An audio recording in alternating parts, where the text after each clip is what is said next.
Hello, my name is Adam, and this is what I do. I take this item here, and this is called a Freytag's Pyramid, and I apply the concept of story to it. And all stories appear a matter of questions that need answers, and then the question is afterwards, what do you do with it?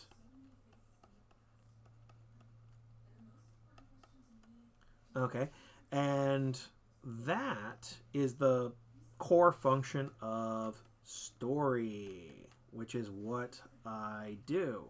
Everybody needs a story, from a commercial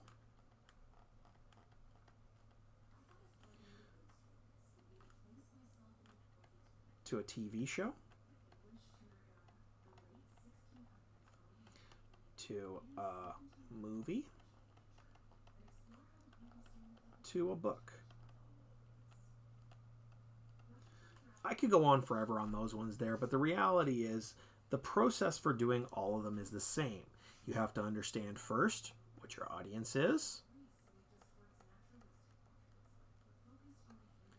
Do they have a comparable question or answer? All right. If it's a commercial, you want to appeal to the person that is willing to buy that product. And to do that, you're going to have to capture the emotions that make them them.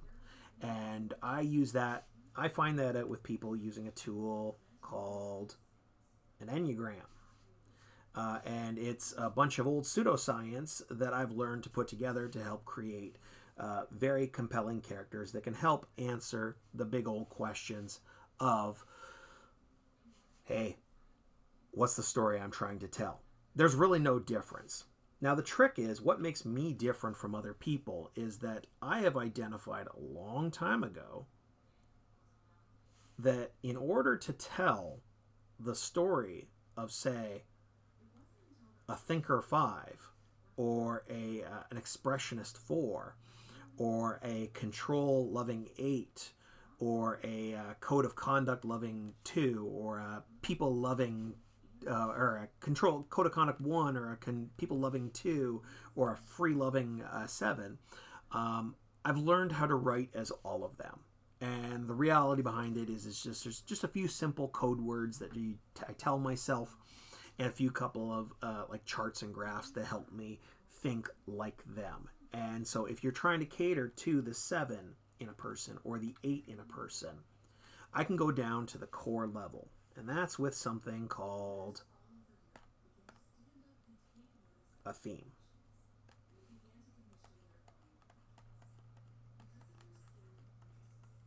Now, your theme is going to start with um, who, what, when, where, why, how. And then also how much, if you can help that. And sometimes you're not going to be literal with every single one of these. When you're telling a story, say for example in a visual medium like a commercial, you have an opportunity to get very artsy. And so the story of someone enjoying a nice bottle of rum could very happily take place on a boat because it appeals to those Navy folk that love their rum. The trick is tell them a story that explains who you are, what you are, why you make your product. Again, don't just say it, show it. Once you've shown it, it's a lot easier to say it because you're going to start by just outright saying it, and then you're going to gradually turn that around into showing it. And that's the process of writing. I have a process that I use, and that is called, it's one of my own, and it's a tiered system. Everything starts with a theme. Then what I do is I move up, and I start breaking it down, and I break it further and further down into what the core problems are. What I'll do is I'll then form opinions on every single one of those particular opinions that derive from the theme. Maybe there's someone who doesn't agree with something. Maybe there's a whole bunch of people that are totally in on it. No matter what, they need an opinion. And those opinions will eventually become characters. But not yet. Then I work in settings. I'm going to try to find the most appropriate setting that matches the theme and the opinions on the themes. There's a guy on the internet who basically said, if you're going to do a story about cloning, don't make it about a bunch of people on a bicycle team. Because their perspective as cyclists probably is not going to be the best source to talk about cloning. Instead, make it a bunch of doctors who are geneticists. That's it, DNA, which I messed up. Moving on. Settings is all about where would it be appropriate for it to take place, and then we start doing something called characterizations.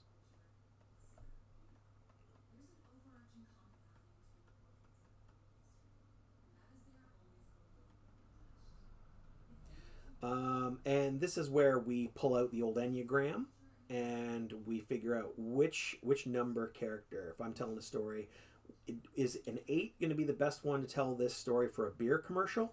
Maybe. Or it could be the 1 that always says, be good, be right. And isn't the guy who always parties in the beer commercial, like the one that leads the thing, he's always a sweet guy and everybody loves him? That's because that's the 1 in him.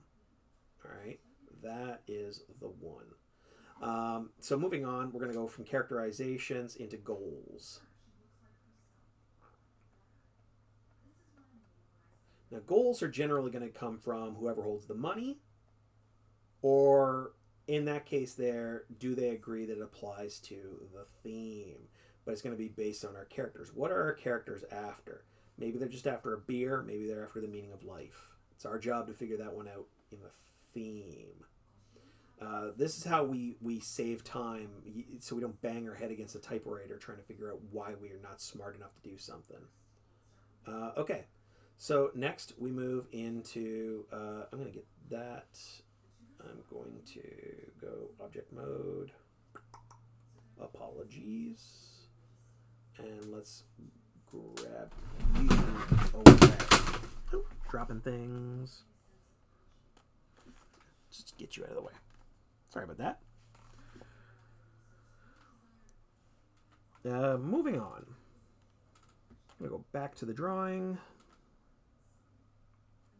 After we get from goals, then we start working out the scenes. And scenes have a structure. It kind of goes like this, and then those scenes just sort of fit onto a main arc. And then we do something called action and dialogue.